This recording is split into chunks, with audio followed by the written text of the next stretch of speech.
streaming to Substack, and we're streaming to here too. And I'm just waiting for Streamplace, Owncast, and Substack to go green, and then we'll go right into it. So, Sarah, can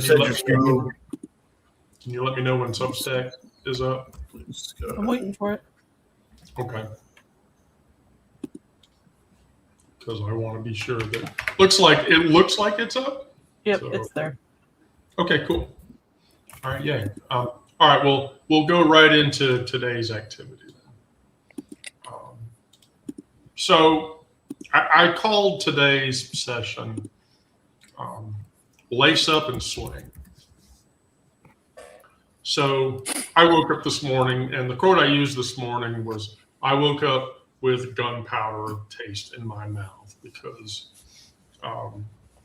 right now the U.S. Senate is going into a filibuster to basically force the SAVE Act into passing. So that hits this week. On top of that, the Bureau of Prisons, it's been revealed 9 independent trans prisoners were interviewed, and they have literally said that the prison system is essentially ripping all gender-affirming care away. They are putting trans people into dangerous positions in the prison system, and it's a disaster. People are dying. I mean, not that people don't already have the problem of dying because of the violent system in the prison system, but if you're trans and in the prison system, that becomes exponentially higher. Yeah, they're specifically targeting us for abuse and torture. Which is viscerally and utterly painful, in my honest opinion. So, with that being said, I want to go right into it. On top of the fact, oh, by the way, as a Druid, Mother Earth got really pissed off, and she loaded 5 more rounds into her AK-47, and she has unleashed El Nino again on the Earth, which is a disaster. So, the start of the session, creation as refusal. And I quoted Keith Haring. And if you don't know who Keith Haring is, he was a queer kid from Reading, Pennsylvania, who had an infamously well-known New York subway city tagger reputation. And he was HIV positive, and AIDS eventually killed him at the age of 31. But his assertion is that art is for everybody. Why is this? There are people, by the way, I want to say that where Keith Haring's artwork is considered, pay millions of dollars for the work that he reproduced. I mean, there's people that literally go to Sotheby's and bid hundreds of thousands of millions of dollars on shit that Haring did. But back in the heyday, he had a shop front, and a teenager could buy shit that he made for $5. And what does that mean from an art perspective? Haring didn't wait for a gallery to say yes. He carried chalk into the dark, and he made walls talk, and in ways that other people, would not have. And in essence, that's the oldest queer survival strategy there is. You make the thing before anyone gives you permission to do it. The SAVE Act is the exact opposite of that impulse. It's a document that says you have to prove that you belong here before we will let you participate. Fuckers. Haring's whole life was the answer to that. I don't have to prove to you that I belong here. I show up, I draw it bigger, and fuck the rest of you assholes. So when we think about what it means that his last years were spent painting murals in hospitals and orphanages and not retreating into private grief while he was dying, because he was, that's not inspiration from our perspective. That's architecture. And so every queer person in this room, all of us have made something out of nothing. A family, a home, a self the world refuses to blueprint. That is art in its most purest form. That creation isn't the painting. The creation is the life that you build with no floor plan. And so the system wants you to believe that access requires permission and credentials, and you have to have a passport to vote, and you have to have a birth certificate to register, and all of that. But the fact of the matter is, life's gallery wall, doesn't give a shit about any of that. Art is for everybody. So is the ballot. So is medical care. So is the right to exist in your own body without agency or deciding that you don't deserve, or deciding what you deserve versus what you don't deserve outside of anybody else. And so the question I then pose is, what are you hiding about yourself that you don't want others to know? For me, it has been that over the last week, I have been battling probably the worst bout of depression that I have been dealing with in a very long time. And I freely and openly admit that that depression, the causation of that depression, the root of that depression, was my own doing and was my fault and was caused by things that I did. And I won't go into the specifics of how far down into that hole I got. But in the last 48 to 72 hours, I got very close to the bottom of the bucket, and in a way that I have no intention of describing. But what crushing depression does to me versus other people is entirely different. I'm not quiet. I don't withdraw. I distract. I do whatever I can to distract myself from thinking about that depression, thinking about that sadness and the effect that it has. And yet,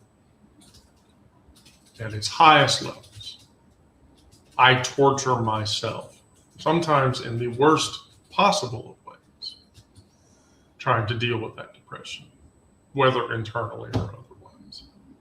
And I don't want to hide that about myself. I do not want others to be aware of it. I have a problem sharing it because I worry about the effect that I have on other people, especially those people that I love. And there are a few people I love very much that I do not want to have that effect. And the only way for me to reconcile that effect is to admit to them that, yes, I understand this. And yes, I did this. And it doesn't matter what the fuck the reason was. It doesn't matter what the fuck the intent was. It doesn't matter what any of that shit is. It caused pain and it caused hurt. And I have to accept that. So that's what I've been hiding about myself. Sarah?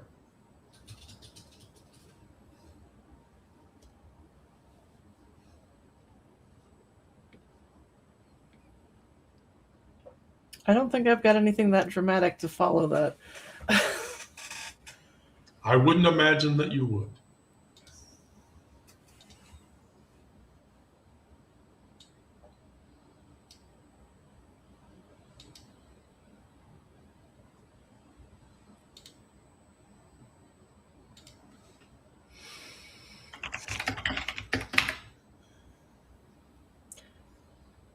I mean, I guess the idea of hiding something about myself is difficult to wrap my head around, considering how much I've been excavating. Are there still things that I haven't come to grips with? Sure, probably. Um,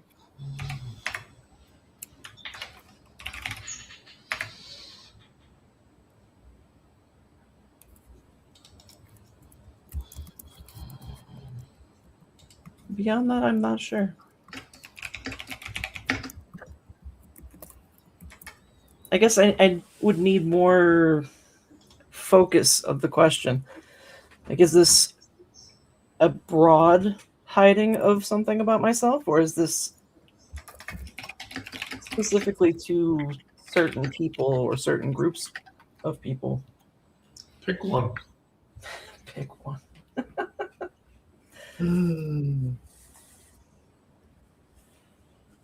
I mean, the easiest one is that, I'm not at all out to large portions of my family.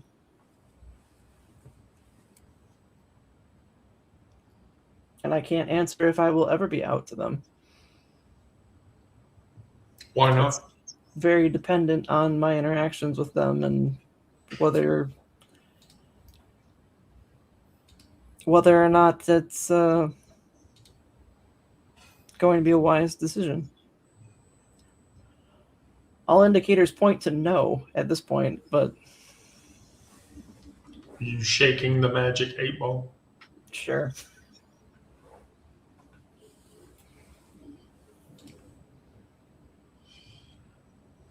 All right. Brandon, what are you hiding about yourself that you don't want others to know?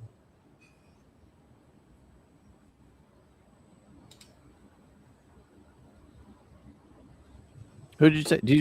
Who did you say? You. I'm picking on you, Brandon. Oh, okay. I wasn't sure if you said Miranda or Brandon. So Oh, they do sound similar. They do. They do. Yes. Well, I can relate to the depression. I mean, sometimes I go through little bouts of depression. I haven't been in one that's as significant as what you're talking about for a long time, but I hesitate to share that sometimes because for one, I don't want people to feel sorry for me, and also I don't feel that it helps me.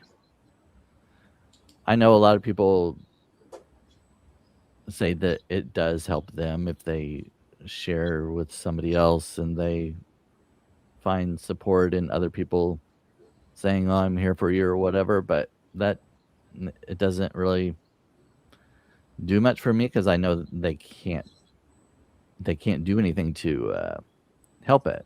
They can't bring me out of it or anything like that. So I like, why burden anyone else with that? It's not going to help me or them. So because we can sit with you in the dark. Yeah, I mean, I understand the perspective of other people, but for me, it's just like it's not. I don't know. I don't feel like it's gonna help me. So I just, It doesn't help you to not feel alone. Not really. I mean, it's like it doesn't make me feel any better. you know. Right. I mean, if I'm in a well, I don't know. I was gonna give an analogy, but that one wouldn't work. So anyway, but I also can relate to Sarah. There are portions of my family that I haven't come out to and likely never will. I just don't want to deal with that, the response to it. So there's that. All right, Miranda, what are you hiding that you don't want other people to know? The fact that you're asking that question seems counterintuitive. Oh yeah, I found the mute button. Sorry. I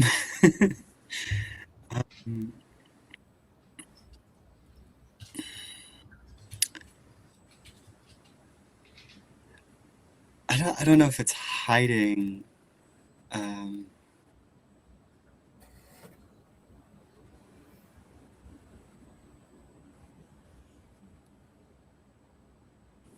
Really. So there are members of my family who've told me recently that they miss the old me,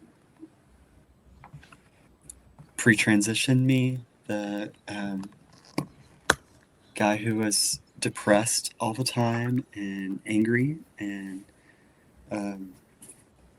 it's baffling to me that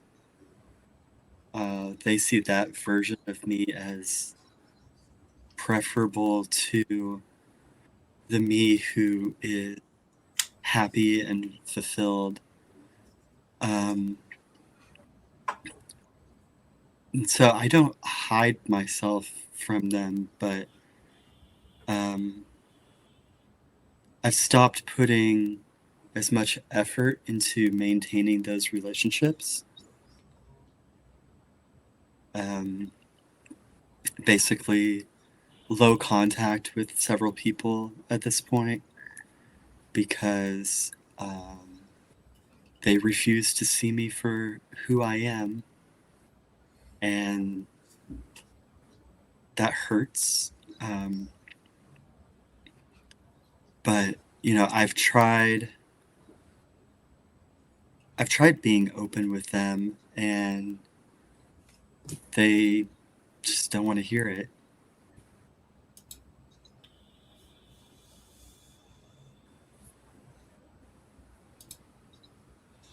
Yeah, I mean, that tracks.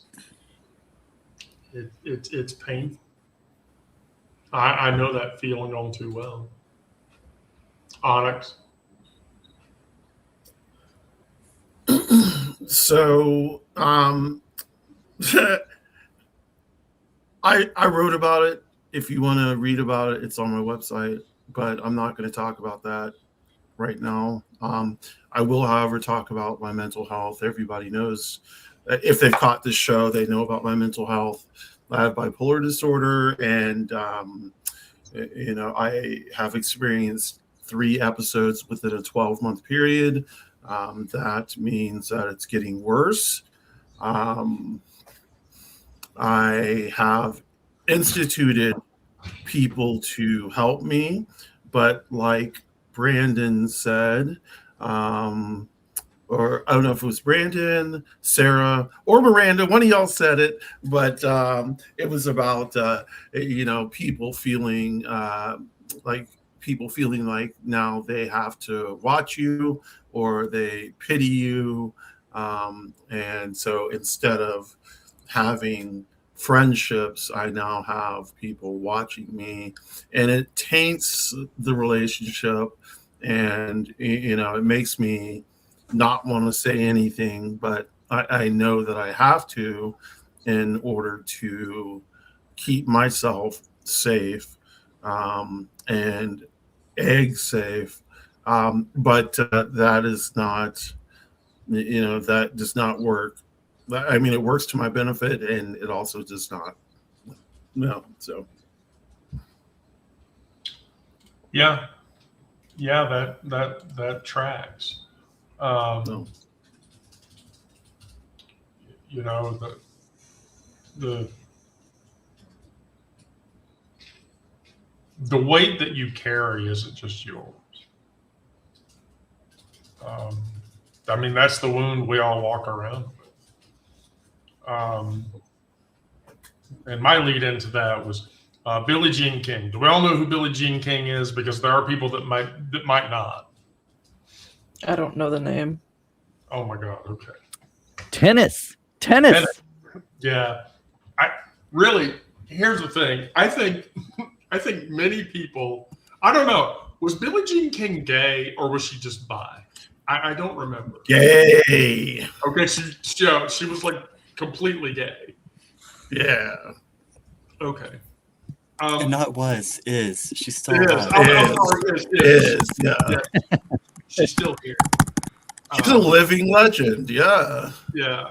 So, talking about her tennis championship after facing Bobby Riggs in front of 90 million people in 73, she said, "I thought it would set us back 50 years if I didn't win." And the thing about that is I had to read a digest of her biography to get this, but she basically walked onto that court knowing that the weight wasn't a tennis match. It was every woman who'd been told, "You're not enough, you're not fast enough, you're not serious enough, you're not aggressive enough, you're not any of this other shit that you should be." And she went and picked a racket up anyway. And that was the texture of showing up when the cost of sitting down is worse than losing. Because we're really at that moment now. Today, the court is the fucking Senate chamber. Chuck Schumer stood on his podium and basically said the SAVE It Act is one of the most despicable pieces of legislation that he's ever seen in his entire life. Because it demands proof of citizenship, because it demands registration, because it demands tracking, because it demands document, and all of that shit that costs money. That, by the way, probably most working Americans who are paying an arm and a leg for groceries and gas and everything else that's costing more money because fuckhead is continuing to fuck the country over, don't have. And I'm sorry, Onyx, I have to make this reference. I'm going to apologize way in advance if this triggers you, but it's true. This is literally Jim Crow and a flag pin. Because that's exactly what the fuck it is. They're not fixing the plumbing, they're rigging the water supply. No. The court is also prison medical office in Florida where a trans woman waited 3 months for a commissary order for HRT drugs that never came. No chest binders, no razors, no estrogen, nothing that would make the body bearable, because fuck that. While the Bureau of Prisons defies a federal court order, by the way, to strip thousands of people of hormone therapy. Physicians in that space say, well, withdrawing hormones, clearly increase suicidal ideation. That's torture with a fucking memo. So Yeah. King, They don't care if we self-delete, though. Yeah, They see that as a victory. No, yeah. If we self-delete, if we self-unalive, if we self-eviscerate ourselves, it's not their fault. That goes back to last week's discussion about when they open the door and they let you in, they feel generous that they let you in the door rather than kept you on the outside. And so King understood something most people never, ever name. sometimes your fight isn't yours alone. Sometimes you carry the weight of everyone watching who needs you not to sit down. And sometimes that weight is the only thing that keeps, every punch I throw, every word I use honest. They want us to forfeit. The voter purge, hormone refusals, emissions that they refuse to regulate that are fucking the earth over. By the way, as I had previously said, Mother Earth decided to throw another clip and pull the cocking hammer back on her AK-47 because she just invoked El Nino again. In essence, saying, fuck you, I'm going to fuck you back. NOAA says that it'll likely arrive by summer and it'll persist through winter. And a 1 in 3 chance of it becoming worldwide strong. The last 2 events that happened basically delivered record global heat. And researchers are saying that because El Nino is happening now, going into 2027, there are heat records that will get broken in numerous places. They are even projecting that in Georgia, it could reach 118 degrees. Holy shit. Oh, hell no. At 100% humidity. At 100%. Oh! That's deadly. Oh, that is deadly. That will actually kill people. Yeah. Well, here in Denver this week, we have 3 days that toward the end of the week that are predicted to be in the 80s. One of those, the current prediction is 87, but there's a chance that it could top 90. If it does hit 90, that would be our earliest 90-degree day for the calendar year by 6 weeks, because currently our first 90-degree day is like late April. Right. That's a fucking disaster. And all And we of have this, and we have hardly any snowpack in the mountains, so right? we're going to be in a water disaster this summer. Exactly. Water shortages are going to happen because there's not enough snow to melt down from the mountains into the rivers that feed into those subsystems. Everything in relation to the mother and the earth that she is all interconnected. Yes, and everything will be affected. Yeah. All ecosystems are going to be affected. So that leads into the introspective question. And that introspective question is, when did you last carry weight that wasn't only yours, and who were you carrying it for? And that's a pretty painful question, because I have been doing that for nearly 37 years, if not longer, and I still do it. I've been carrying the weight of Zoe on my shoulders because of every person that Zoe affected in my life, and universally believing that carrying that weight was my penance because of the things that I caused Zoe to do. Now, those that don't know that are watching, Zoe was my mother. I have an extensive abuse history. It's a disgustingly bad abuse history to talk about. It involves things people don't want to understand. If Sarah drops my biography link in the chat, don't read it. I'm telling Sarah not to do that on purpose. Don't do it. But I have carried that weight for so long. And the pinnacle moment where I realized that I was still carrying that weight happened yesterday. And it happened yesterday because I experienced something more painful to me than I have experienced in a very long time. I mean, I'm not going to joke around. I'm an impact bunny. There's a lot of pain and anguish that I can take, and there's a good portion of it that actually feels good. But I haven't safe worded in probably over 30 years. That should tell you something. But there are certain degrees of pain that I cannot deal with and that I won't deal with. And yesterday, I reached that pinnacle of pain. And I was not ready.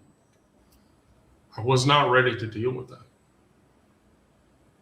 And I made a couple of choices that I shouldn't have made, and I won't say what those are. Now, am I sorry that I have carried that weight? Yes. Yes, very much so. Am I sorry that I hurt others carrying that weight? Oh, you better fucking believe it. You know, I recently asked somebody who was very angry at me, would it help you if you could confront me with your anger? Because I can take it. Doesn't matter what it is.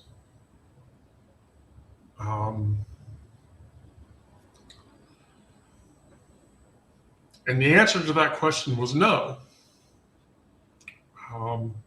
But I wanted to resolve that situation. And so I decided not to. Because the person told me, what good would it do? And my answer to that question was, you wouldn't be carrying that anger anymore.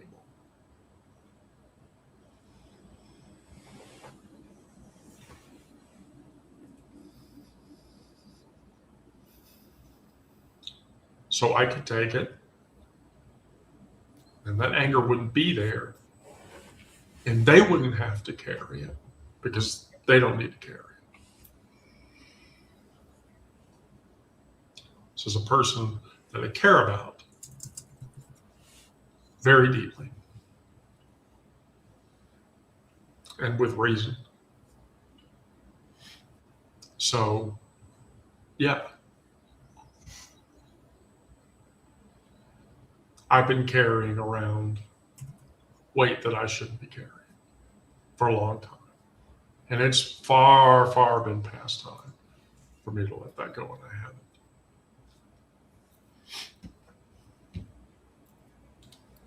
Okay, Brandon.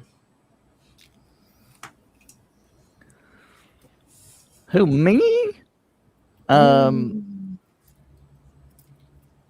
Carrying the weight of someone else for someone else. I kind of go back to the first thing I thought of was when you were talking about the Billie Jean King quote. I think anytime you're writing online, or at least me, I feel like sometimes I'm representing gay men, in general. And I think that's kind of true of anybody, I guess, that's like if a straight man were writing an article and it was kind of misogynistic or whatever, everybody would say, "Oh man, they're so horrible."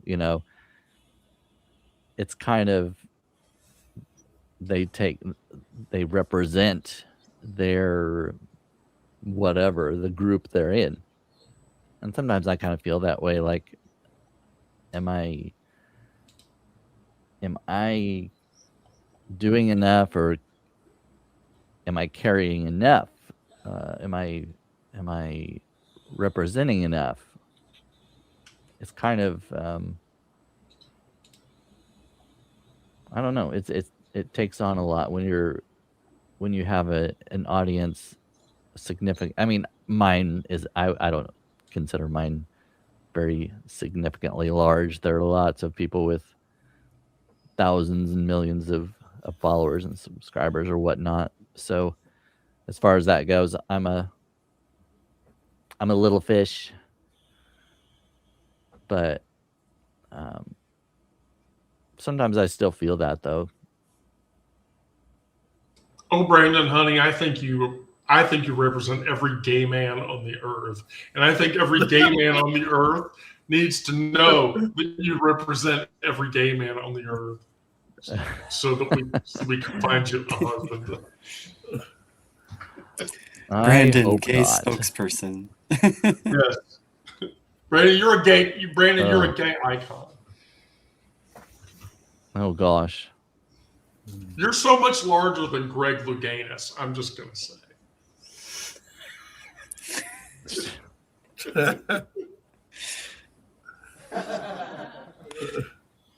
Oh, you're doing reaction sounds again.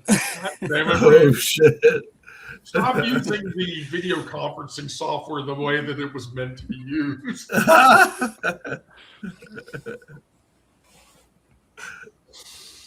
Oh. Fun. All right, Sarah, who are you carrying weight for that you shouldn't be? And why? That I shouldn't be? Yes.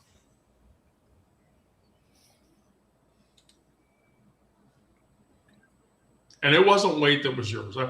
When did you last carry weight that wasn't yours, and who were you carrying it for?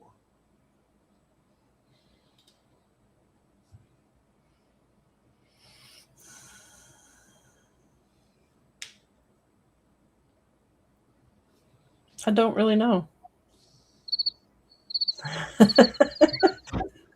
God damn it, Brandon. How do you wear these like little things? Yeah, Sorry, I won't. What these reaction sounds are in this thing. I need to find out where they are. No. Oops. I don't really know. I think if I'm carrying somebody else's weight, I've probably been doing it for so long that it doesn't even feel like it's somebody else's at this point.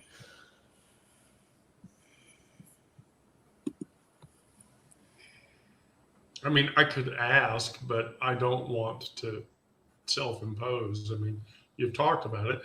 Do you feel like you carry the weight from your father, your parental unit?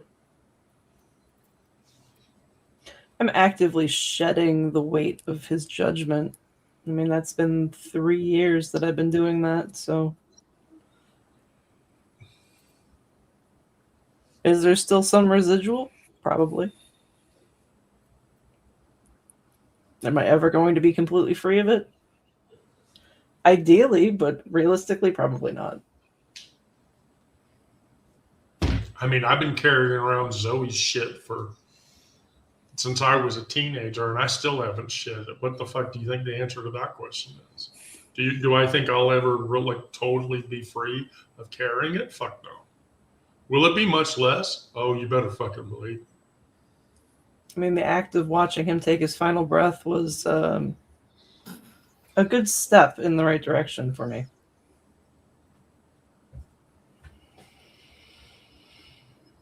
Can I tell you something very honestly?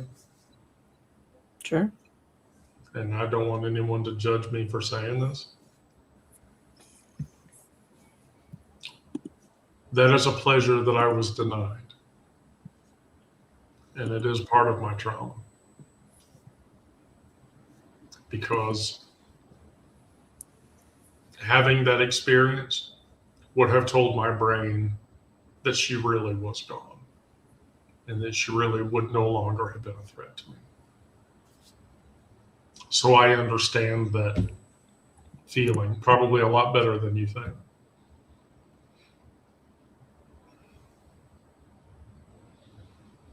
Although I do have something to say in regards to what you were saying initially, that acting on anger, sometimes it just results in regret.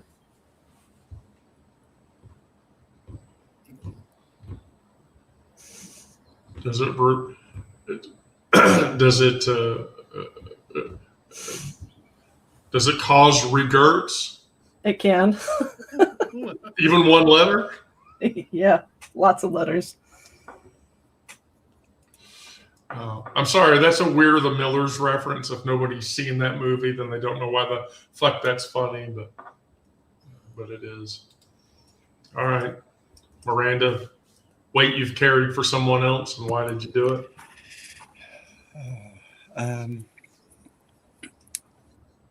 There's a lot of family weight that I've carried. There are certain people in my family that there's just kind of this broad idea of don't upset that person, or because if you do, then they're going to act a certain way. And so I've had to make myself smaller in order not to trigger their negative behavior that then other people around would blame me for. And that's been something that I've been doing for 40 years, and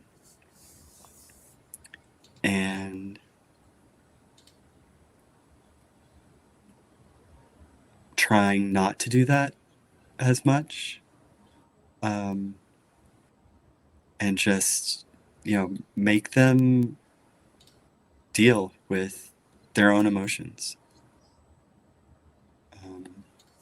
and not try to put that on me.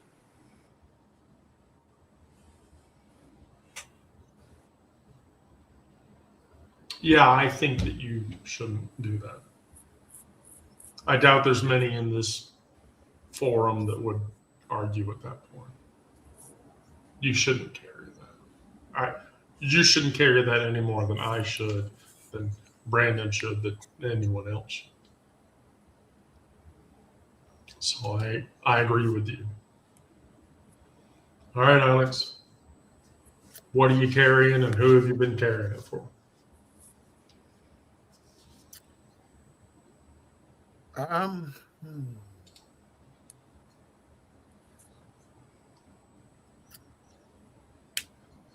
Somebody else's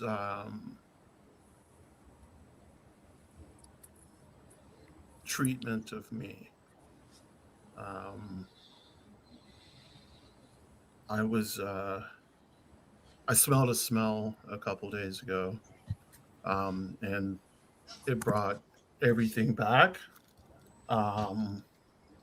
And it's something that I've been holding on to that was not of my doing, or maybe it was, but for this person's sake, I have not said anything or done anything, and haven't really confronted it myself, and haven't spoken about it much.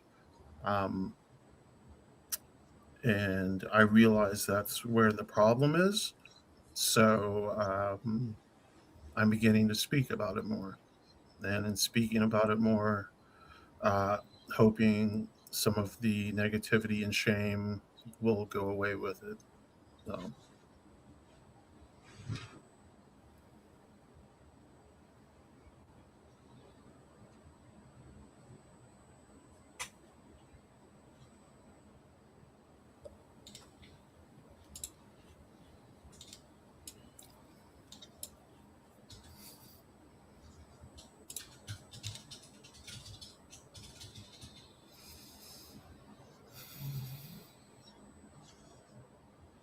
Do we lose Alex? No, I'm done. I'm sorry. No. Can you hear me? Wendy's signal's going. Okay. Yeah, I'm done. I'm sorry.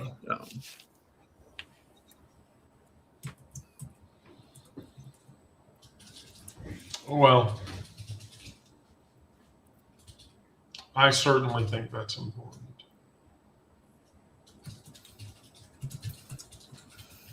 Here.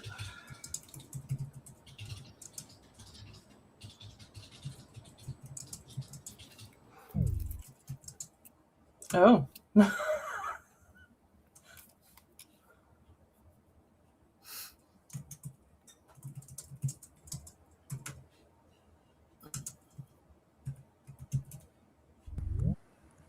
Is Welcome back. Yeah, I had to. Welcome back. Can you give me? Can you give me? Yeah, can you give me moderator back? There we go. Cool. I was not trying to miss what you said, Onyx. Oh, no problem. Yeah. No problem. Yeah, it's just, yeah, something happened a long time ago. I haven't really confronted it. I was triggered by a smell a couple days ago, and it kind of brought it all rocketing back to the forefront. And so it's something I need to deal with. It was not my fault, or at least I don't think it was. And it's something that evidently I've been carrying a long time. And it's, yeah, I wrote about it. So I think that's a healthy catharsis. no, it was. Still dealing with it. Telling people shortly, only kind of. So the thing that you ultimately end up carrying home from this, and I want to say this, I used the Andrea Jenkins quote about herself, which, if you don't know who Andrea Jenkins is, she was the first Black trans woman elected to a U.S. public office, which was Minneapolis' city council in 2017. And by the way, she won like 73% of the vote, which was shocking. And then she got reelected at 86% of the vote. And then she unanimously made council president. And she, the moral to this, or the title of this is Presence as a Structure.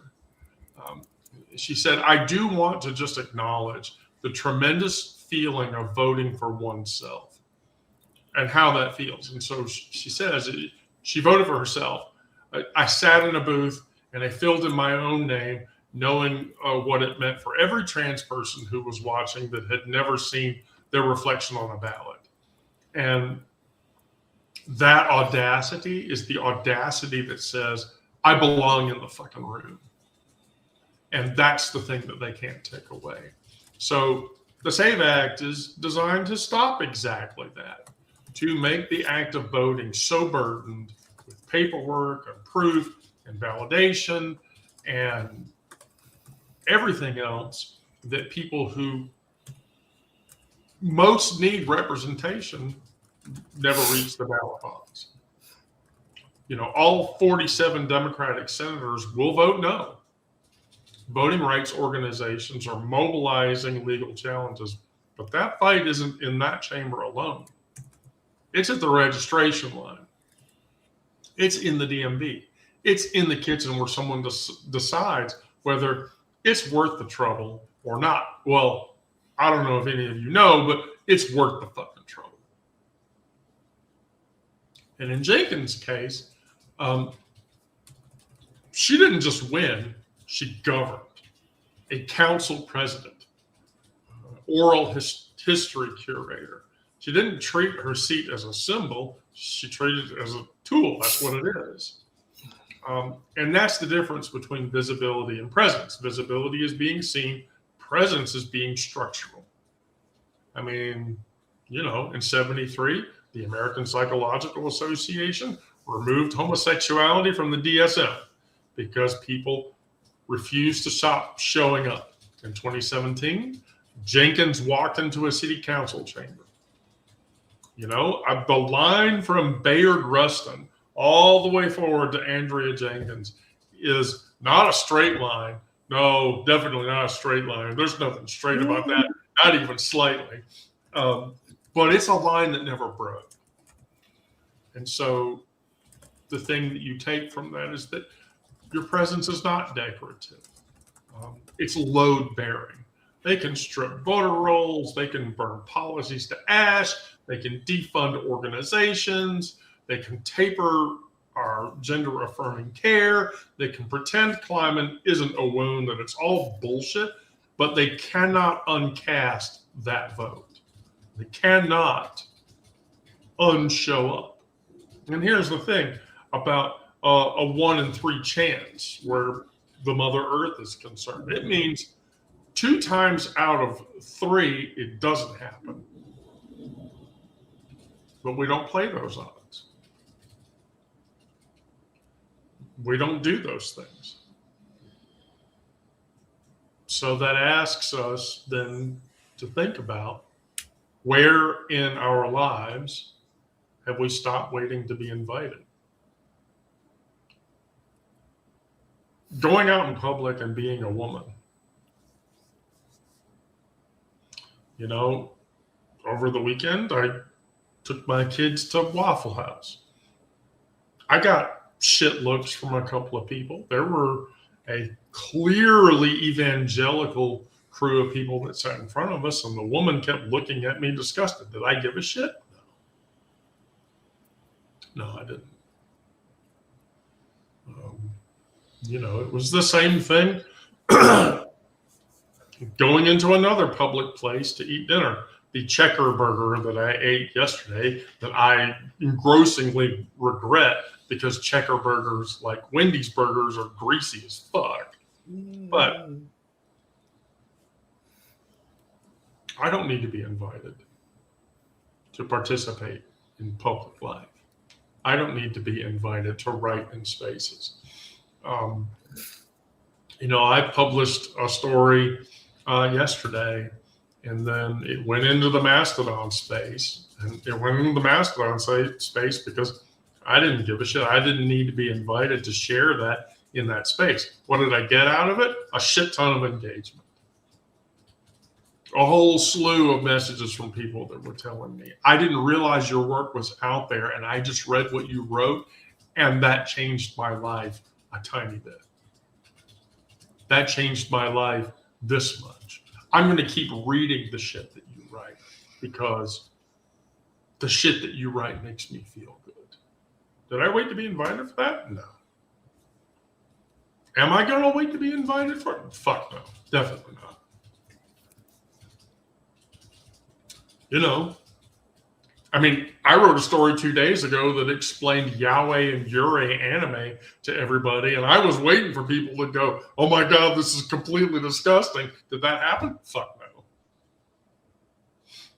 The people that read it were like, oh my God, you fictionalized describing something to people that I wish everybody just saw it that way, and not adult hentai anime girls having sex with each other, or whatever. Adult anime male characters fucking each other, or whatever, as an eroticism. I'm like, no, because it's not. There's yaoi and yuri mangas and anime that are completely G-rated, that involve very much male-on-male relationships. And there's G-rated yuri that has the same impact. There are degrees of everything in society. So, no, I won't be invited to tell people about these things or educate people about these things any more than I will be invited to give people Trans 101, which I have had to do thousands of times. I still do it. So, Miranda, where in your life have you stopped waiting to be invited?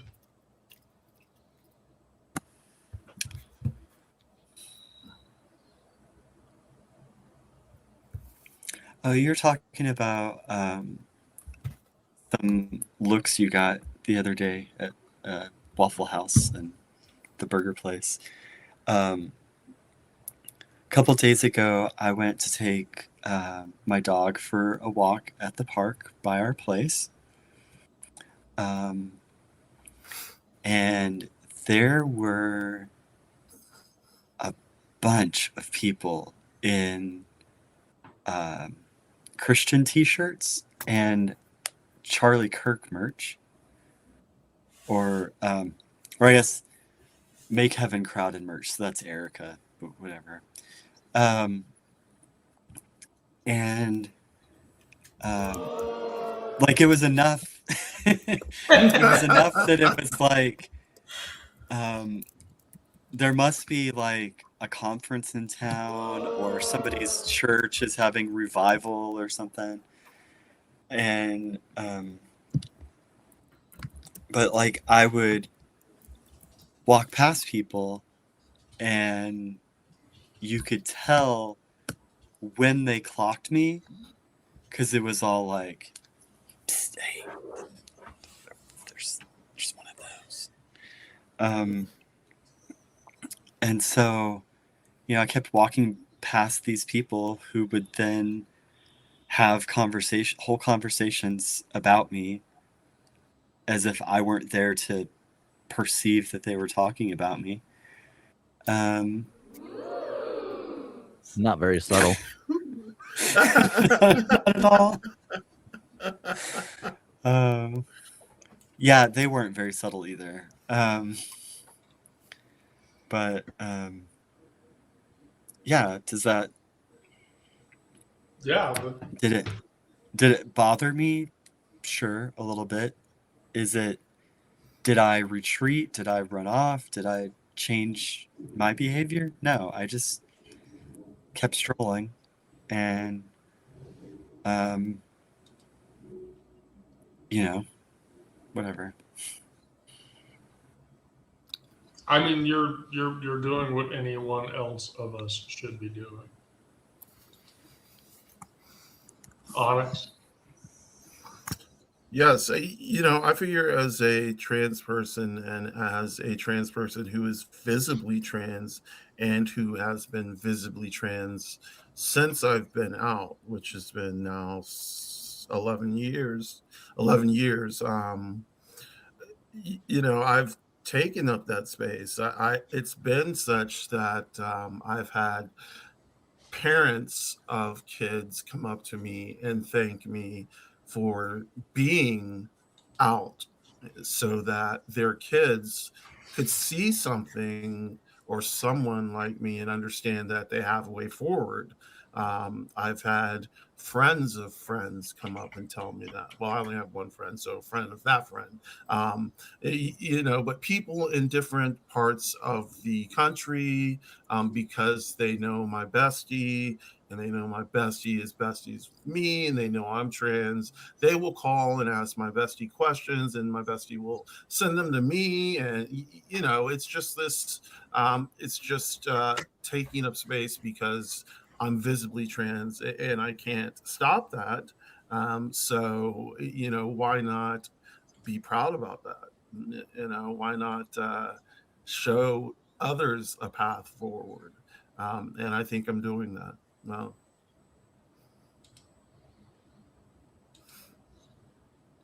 Sarah. Working in a male-dominated field, unapologetically. And oddly enough, You own that too, by the way. Oddly enough, the most hate I get is from the other women in the field. The most hate you get is from other women in the field. I don't really think that's odd at all, actually. No. I mean, there's one in particular, and it's because she has a dislike of having to interact with strong women. And it took me years to realize that it wasn't just that she hated me.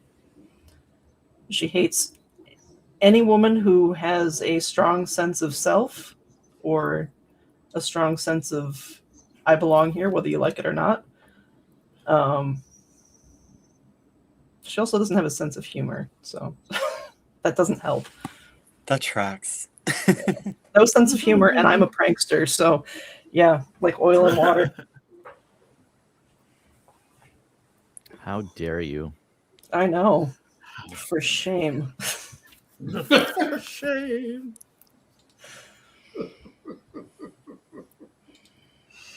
Oh.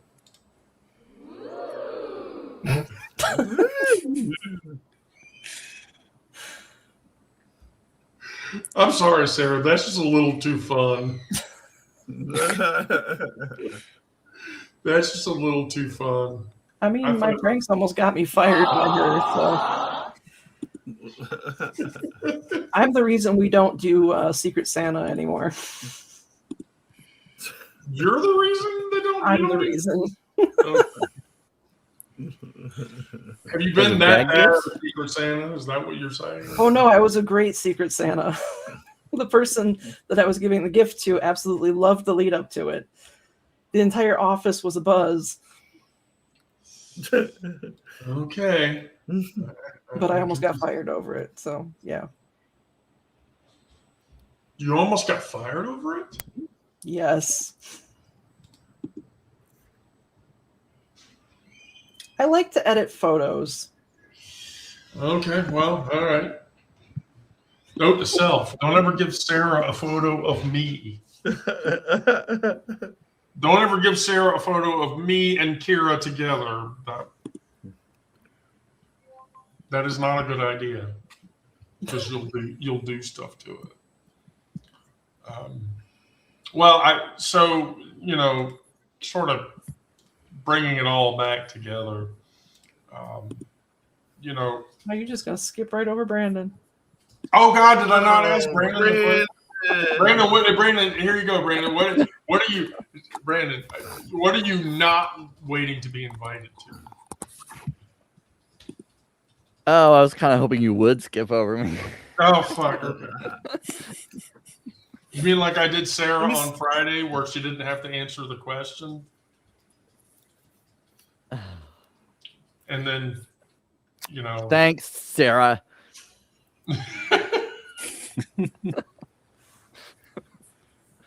I don't have much of an answer for this, but I mean, I guess not being afraid to be that, like we were talking about earlier, the representation of a larger group. Even though it does feel like some pressure sometimes, I do it anyway. It's like, well, this is my opinion. I don't represent every gay guy out there, but this is my take. This is my opinion. This is how I see things, and I put it out there. And I would think people should be intelligent enough to realize that we are all individuals and have our own opinions and beliefs and takes on different things. So those who don't, well, just, I don't know, just go home. Yeah. I mean, the fact of the matter is, here's what happened. You showed up. You told the truth out loud. That's not small. And so I say to all of my co-hosts, to Brandon, to Onyx, to Sarah, to Miranda, take one thing with you when you leave this room. Not a slogan, a posture. Herring carried chalk. King carried a racket. Jenkins carried a pen. You carry whatever is in your hand and you use it like everybody in the future is watching, because it is. And so when you show up and you participate and you behave, we become largely unforgettable. And when we're unforgettable, that means that other people benefit from our visibility to others and to everyone else. balance. All right, Brandon. Now I want to hear your take about Oscars. Oh, well. Brother. The best picture was the biggest category. That was one battle after another. I haven't seen that one. I haven't even seen this movie. One battle. I didn't even know it was a movie. Yeah, I've seen bits of the advertisements, and it's like, I don't know. It doesn't seem like my type of movie. But is it a war best movie? actor was it looks like an action kind of. It is billed as a black comedy action thriller film. Really? Yeah, Wow. and it has DiCaprio, Sean Penn, Benicio del Toro, Regina Hall, Tiana Taylor, and Chase Infinity. That's their film. That is a packed group right there. Yeah. Huh, okay. Yeah, I've never it heard won of for it. best picture and best director, and I think best actress maybe was no. That was the one. That was Hamnet, I think. I don't know. It won several, but Sinners won a lot. Yeah, Michael I B. Jordan, of course, won Best expected Actor. Sinners. I expected Sinners to win. But so just so everyone's aware, so Paul Thomas Anderson, who was the director, he did Punch Drunk Love. He did the weird Daniel Day-Lewis movie, There Will Be Blood, which ended in the weirdest possible way. And he did Boogie Nights, and he did Hard Eight, and he did the even more bizarre film Magnolia in '99. Which I can't even watch that movie. I find it bizarre and puzzling. But anyway, so yeah, I'm talking about Weapons. Oh, sorry. Yeah, Weapons was a great movie. Kira loved that movie. Yeah, it didn't get the only thing it got nominated for, as far as I remember, is Best Supporting Actress, and that's who won that one. Amy Madigan won Best Supporting Actress for her role. She played the aunt. What's her name? Can't remember her name in the film, but I thought it was a really good movie. I kind of wish they would have made it into a limited series instead. The way they did it and everything, I think they really could have expanded on each perspective, each character, and drawn it out a little more. I think it would have made a really good, 8 episode series or something like that. But I really like the way they did each perspective of the characters, and I think they could have expanded on that and maybe gone into a little backstory of Aunt. What was her name? Aunt. I can't. I just watched it not that long ago. Anyway, whatever. Aunt Gladys. But Gladys. Gladys. Yes. Gladys. Aunt Gladys. And of course, Conan O'Brien hosted, and he did a good job. I don't love Conan O'Brien. I don't like his style of comedy all that well, but I mean, at all. No. he was decent. The jokes were funny. I'm sure he probably didn't write all of them, but some of it was funny, and I tolerated him this time. And he kind of made fun of Timothy Chalamet. I don't know if you heard about the kind of faux pas of that Timothy Chalamet. He talked in an interview not too long ago about it the ballet? Nobody cares about ballet and opera anymore, and he got a lot of backlash for that. He got his ass of course, torn Conan up. made Yeah. Conan made fun of him during his speech for that too, and Timothy didn't win anything, so I don't know if that had anything to do with it. If the arts community kind of if it overshadowed his performance or whatever, but it was kind of an ignorant comment to make. Definitely. Like, really. Yeah, I mean, that tracks. I mean, I sort of agree. Like I said, from an awards perspective, I'm a little disappointed that Sinners didn't win more, because really I felt like that movie should have won a bunch more. Well, I think they got a lot of recognition though, because they got nominated for I think 16 altogether or something like that. It was a lot, and Right. so And throughout in that respect, throughout the season. Oh no, go ahead. Throughout the season, they've won a lot. They've won like NAACP awards, Image awards, BAFTA awards. So, and rightly so. They all said that. Michael B. Jordan said that, after the BAFTAs, he was like, the NAACP awards, the Image awards are our people, and he was happy to win for our people, the Black population. So that was kind of a big deal. It wasn't the Oscars, but it was still a bigger deal for him.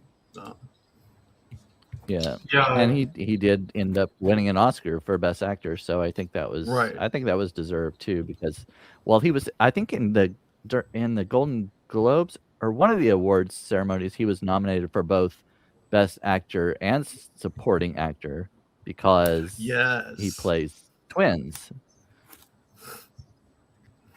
Right. Yeah, Jordan, not that I was a huge fan of those films, but Jordan's portrayal in the Creed films was really, I mean, I feel like this is a bad euphemism, I would say, but those films were this era's Rocky films. Of course, Yeah, that storyline is itself connected to, that Rocky shared universe or whatever. But I think Jordan is an undercredited actor, in my opinion. Yeah, he is. Yeah, he really is. I think he's a very versatile actor, and he's able to approach things, in the right way, in a positive way. And so I think he deserves that recognition, and that's why it's disappointing. I mean, I'm happy that he got Best Actor. It's still disappointing, but that film didn't get Best Picture. And of all things, over a Paul T. Anderson film. So. Yeah, I don't like Paul Thomas Anderson films at all. It may be Boogie Nights, but like Magnolia, I did not like at all. None of his films. Right. Well, does anybody have anything they want to say in closing? Same old. No trash, no transphobia, no racism, no ableism, no sexism, no homophobia. Fuck Trump and fuck ICE. As always. So. Anybody disagree with that? I don't. I don't disagree with that. All right. Well, for everybody that's watching the show, thank you for coming to the show. Thank you for participating in the show. Thank you for engaging with us. Please continue to show up on every Monday and Friday so that we can keep doing the show, because we can't do this without you guys. I can't do it without Brandon, who is the source of my soap opera-ism. So,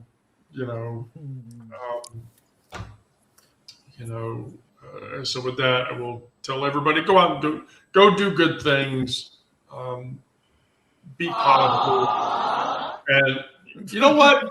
Stop using the application the way it was supposed to be used. I'm not raising my hand. Why? I need to figure out how to use this.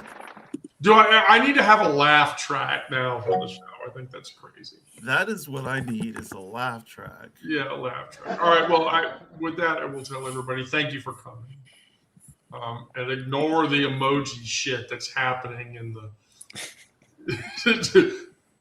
You know what? People are going to get tired of it eventually, and then they'll stop fucking around with it. That's okay.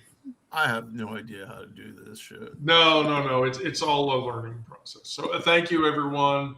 Have a good day, and we'll see each other again on Friday. Yay.